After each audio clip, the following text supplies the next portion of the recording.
Ça fait plaisir d'être ici aujourd'hui puis de rencontrer plusieurs d'entre vous pour la première fois. Je viens, comme on l'a mentionné déjà, tout juste d'arriver à l'ACPU. Et avant ça, j'ai travaillé pendant 25 ans dans le niveau postsecondaire, 12 ans à l'Université d'Ottawa comme conseillère pour les étudiants et le restant des 13 ans, c'était à la cité collégiale. Mais dans mes dernières années, j'étais présidente du syndicat du personnel scolaire et aussi j'ai été impliquée dans les négociations collectives. Mais ce sujet ici qu'on discute, c'est vraiment quelque chose qui me tient à cœur parce que ça vient de mon bagage, si on veut. Et je pense que quand on constate la situation, autant par les discussions de hier et de ce matin, c'est vraiment inquiétant. Et je pense que ce qui est inquiétant, c'est que si autant de vos collègues se retrouvent dans des situations de détresse, de désespoir, et aussi quand on se retrouve en épuisement, on sait qu'une des premières choses qui va partir souvent, c'est la compassion. D'ailleurs, dans l'épuisement professionnel, une chose qu'on va perdre, c'est la compassion. On vient qu'on s'en fout de ce qui se passe avec les autres. Fait que ça devient un peu un cercle vicieux, si on peut dire, parce que là, on est en train de dire qu'après ça, c'est les collègues qui sont sans compassion pour les autres et qui peuvent parfois répéter les choses. Donc, assez inquiétant.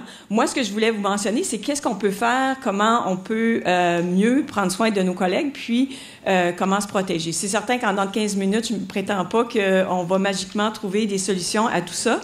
Mais une des choses sur lesquelles j'ai souvent eu à faire des formations, c'était au niveau de la vigilance par rapport au suicide. Quand on parle de dépression, quand on parle de ce qu'on vient de parler, clairement, le plus grand danger pour des situations de détresse, ça peut être le fait que des personnes se retrouvent avec des pensées suicidaires. Et je pense que ce qui arrive, c'est que quand on s'implique comme délégué syndical, on ne nous a pas nécessairement dit qu'on pourrait se retrouver dans une situation de faire face à des membres qui sont en détresse, mais ça devient la réalité. Du moins, ça a été la mienne quand on s'implique comme président et qu'on voit des collègues qui sont sous enquête ou qui vivent justement du mobbing ou qui vivent toutes sortes de situations au travail et le travail est central dans notre vie. Donc, quand ça va mal, il peut y avoir d'autres choses qui vont mal aussi, mais parfois, juste ça en soi, ça peut vraiment... Plusieurs personnes s'identifient énormément par leur travail. On l'a parlé hier aussi de cette fierté-là et l'esprit de compétitivité. Mais quand on se sent plus qu'on est à la hauteur ou quand on se sent on a tout perdu, ces acquis-là, ça peut vraiment nous désillusionner. Puis, les gens qui s'amènent à nous viennent nous voir pour de l'aide, parfois en lien avec la convention collective, des choses comme ça. Mais ce qu'on peut être en train d'observer, c'est vraiment quelqu'un qui est en détresse devant nous.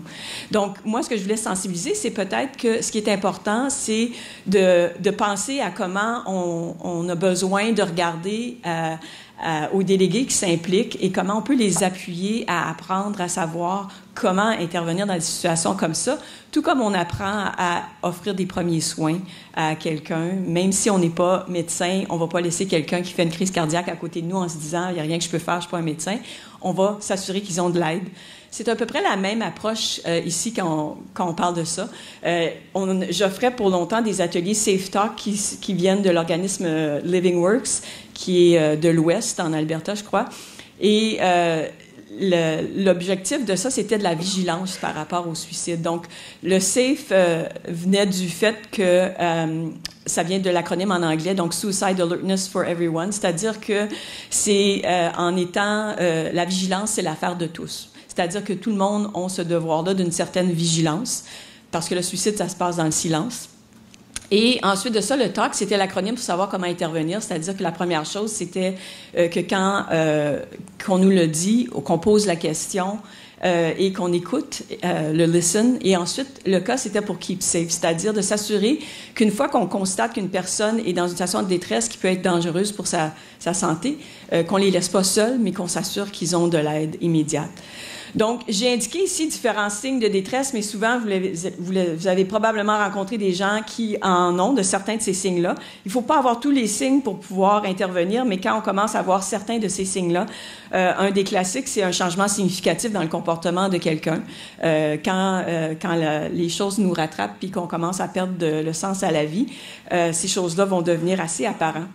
Et ce qui est important dans des situations comme ça, comme délégué, bien, c'est certain, c'est de rester calme et d'essayer de leur parler de façon privée si jamais vous n'êtes pas dans un endroit privé, parce que ça peut se passer parfois dans les corridors, dans un peu n'importe où. D'apprendre à écouter sans juger, ce qui est souvent difficile. Parfois, souvent, on veut arriver avec une solution, on veut intervenir, on veut dire « Ah, mais peut-être que… » Mais souvent, les gens, ce qui manque le plus, parfois, c'est qu'on prenne juste le temps d'écouter. Ça demande peu, mais ça demande beaucoup quand on n'est pas habitué à juste avoir ce réflexe-là. D'aider aussi le membre à mettre la situation en contexte, parce qu'une des choses qu'on perd quand on est dans une situation de détresse, c'est la perspective. Alors, tout d'un coup, les choses prennent une perspective différente. On voit les choses d'une façon qui peut être beaucoup plus sombre, on voit pas tout le portrait. Et alors que pour quelqu'un qui regarde ça, on peut voir quelque chose qui est moins apparent pour eux. Et donc, d'être capable d'aborder une discussion avec eux autres, mais surtout dans le non-jugement, dans l'écoute. Et être surtout, à un moment donné, on peut réaliser, là, je pense que c'est plus dans mon rôle de délégué syndical qui sont en train de me parler, c'est ailleurs. Et là, souvent, on peut se sentir un peu incompétent, dans le sens de se dire, ben c'est pas mon rôle, je suis pas conseillère, je suis pas une psychologue, je veux dire, j'ai pas rentré là-dedans pour ça. Mais encore là, je vous ramène à l'idée que c'est vraiment plus la question de se dire, si c'était moi, qu'est-ce que j'aurais besoin qu'est-ce qui m'aiderait. Et le fait de savoir que de juste poser une question par rapport à ce qu'ils ont besoin, de l'aide ou qu'est-ce qu'ils sont en train de vivre, ne nous oblige pas à tout résoudre ça pour eux. C'est vraiment plus la question, comme qu'on poserait à quelqu'un qui se penche à côté de nous puis qu'on se demande si ça va parce qu'ils ont peut-être l'air d'avoir un malaise, on leur poserait la question, est-ce que ça va, est-ce que tu as besoin d'aide? Mais souvent, au niveau psychologique, c'est la même chose. C'est quand on voit qu'il y a une certaine détresse comme ça, je pense qu'il faut être capable de mettre parfois certaines discussions syndicales de côté, puis de juste poser la question, avec tout ce que tu vis, est-ce que tu as quelqu'un à qui en parler? Est-ce que tu en as confié à quelqu'un de proche? Est-ce que tu as des amis, de la famille? Parfois, ils n'ont personne à qui ils en ont parlé, ou ils se sentent pas à l'aise, ou ils n'ont pas cet appui-là, et on prend pour acquis qu'ils l'ont. Alors, c'est vraiment poser ces genres de questions-là. Mais aussi, quand on commence à croire ou à avoir la possibilité que cette personne-là pourrait être en danger, c'est vraiment être capable de poser la question directement. Souvent, c'est ce qui est le plus... c'est le blocage que les gens vont avoir, c'est de remarquer des choses, mais pas d'oser poser la question. Et ce qu'on se rend compte, c'est de poser la question, c'est qu'on a besoin de donner un contexte. Ça peut être de dire, bien, parfois, quand on vit du mobbing ou quand on vit une telle situation que la personne est en train de vivre, on pourrait avoir des pensées suicidaires et de simplement poser la question, est-ce que tu as des pensées suicidaires? Ça peut avoir l'air simple, mais c'est pour ça qu'il y a des ateliers de 3 heures qui portent sur ça, parce qu'il faut vraiment plutôt transiger avec le blocage à poser cette question-là, qui peut être répondue par un oui ou un non, et de dire non, ça va mal de ce côté-là, mais c'est correct. Ou ça peut être que oui, mais personne n'a osé me poser cette question-là, parce que c'est un peu comme s'il y a un tabou derrière ça. Puis en même temps, il y a un tabou aussi pour la personne qui peut vivre ça, parce que on a peur du jugement si jamais on dit que c'est le cas. Donc, c'est l'idée d'ouvrir la porte, de poser cette question-là. Et à ce moment-là, bien, si évidemment on a une réponse, et ça pourrait être aussi en termes de vouloir s'en prendre à quelqu'un, parce que si on parle d'un conflit, ça peut être aussi quelqu'un qui maintenant commence à vouloir s'en prendre à quelqu'un d'autre. Donc, c'est certain que quand on se rend compte de ça, ce qui est vraiment le plus important, puis là, on peut penser que ça pèse lourd, c'est vraiment de s'assurer qu'ils ont l'aide. Ça peut être, si on est sur le campus, il y a souvent une clinique parfois de santé sur le campus, mais sinon, ça peut être l'urgence de l'hôpital. Ça peut être de juste signaler le 911 s'il n'y avait rien de ça qui était accessible.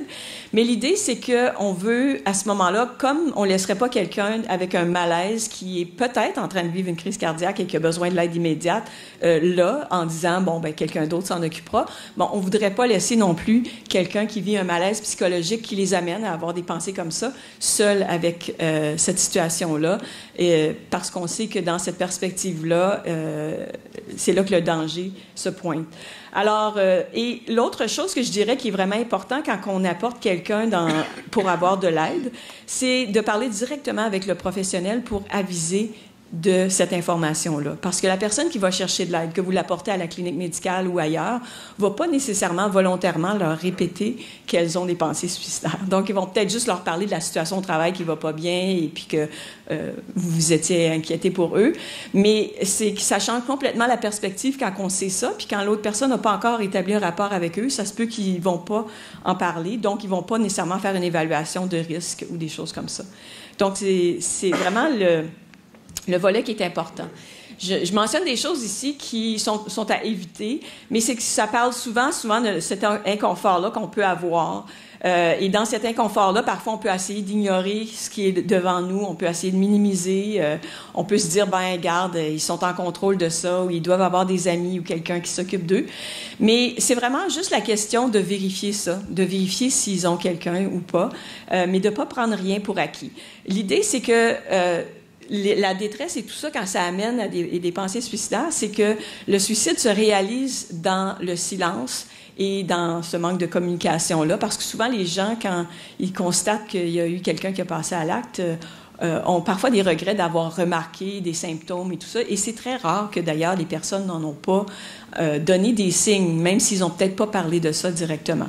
Donc, c'est l'idée de ne pas se sentir qu'on doit régler tous les problèmes de la personne si on leur en parle, mais simplement qu'on doit s'assurer que s'ils ont besoin de ce genre d'aide immédiate-là, qu'on puisse peut-être leur fournir ça. Alors que parfois, avec notre chapeau syndical, on est peut-être limité dans notre rôle à se dire, ben, je vais les aider par rapport à peut-être faire un grief ou quelque chose comme ça, mais le restant, ça me regarde pas. Puis je pense qu'encore là, on revient un peu à l'idée qu'on a besoin d'infuser un peu de compassion. Puis c'est vraiment d'arriver avec une approche de compassion. En même temps, ben, nous-mêmes, on peut parfois vivre ces mêmes sorts-là d'épuisement et tout ça. Donc, il faut aussi regarder à prendre soin de soi-même, que ce soit devant la personne si jamais elles deviennent un peu agressives également. Alors, la première chose, c'est aussi de se protéger soit en s'assurant parfois que quand on offre des services comme délégué, si on a une grosse organisation, peut-être qu'on ne se retrouve pas nécessairement seul avec les membres qui parfois nous arrivent dans des différentes situations de détresse, ou qu'on a un bouton de panique comme qu'on avait, nous, comme conseillers, ou encore qu'on a un téléphone pas loin, qu'on puisse appeler le 911, juste au cas, parce qu'en même temps, quand les gens sont dépassés par leurs émotions, il y a toutes sortes de choses qui peuvent se passer aussi, puis ça peut être aussi notre propre sécurité qui est en danger. Et quand on se sent submergé nous-mêmes, c'est aussi être capable de le reconnaître, puis de reconnaître qu'on a peut-être nous-mêmes aussi besoin d'aller chercher de l'aide, surtout quand on est devant plusieurs collègues comme ça qui peuvent se présenter et parler de détresse. Bien, nous-mêmes, on voit aussi le côté sombre de qu'est-ce qui se passe dans notre milieu de travail, dans l'université. Et ça peut aussi venir nous rejoindre sur d'autres plans. On peut vivre des choses. Donc, être capable de reconnaître tout ça. Alors, je pense qu'en gros, je voulais juste vous transmettre ce message-là d'une façon qui est très, très brève, je réalise, mais c'est être capable de prendre cette conscience-là, c'est qu'on se rend compte finalement que le contexte de travail universitaire n'est plus ce que ça l'a déjà été et le stress dans le milieu de travail augmente, la détresse augmente également, que dans notre rôle comme délégué syndical, on a un travail à faire comme délégué, mais on a besoin peut-être aussi de penser à comment on appuie nos délégués syndicaux et soi-même à savoir comment intervenir en premiers soins en santé mentale. Ça se fait peut-être déjà parce que je sais qu'il y a des institutions, des universités qui parfois offrent déjà ça aux professeurs, les premiers soins en santé mentale, souvent avec la perspective d'aider les étudiants également, ou encore de vigilance. Si ça l'a déjà été fait, tant mieux, mais sinon, c'est juste l'idée de penser à commencer à voir comment on peut bien équiper nos délégués syndicaux à pouvoir finalement se sentir équipés, de savoir quoi faire dans des circonstances comme celle-là, pour pas qu'eux-mêmes aussi se sentent dépassés, parce que parfois, ça peut aussi amener un gros poids sur nous-mêmes de se sentir un peu limité par qu'est-ce qu'on peut faire devant quelqu'un comme ça. Et évidemment, mais de façon générale, je pense que c'est l'idée de se pencher sur des services d'appui aux membres, que ce soit par du mentorat, du jumelage, de l'entraide, des ateliers, que ce soit en lien avec, si beaucoup de leur stress est en lien avec la problématique de la recherche, des appuis comme ça. C'est certain que tout ça va être utile, mais je me suis penchée beaucoup plus ce matin là, sur le volet de cette détresse-là qui peut se pointer devant nous et comment y réagir et comment s'assurer aussi qu'on s'entraide tous à savoir à savoir comment faire dans ces premiers soins-là qu'ont peut-être besoin nos collègues. Donc, je vous remercie. Puis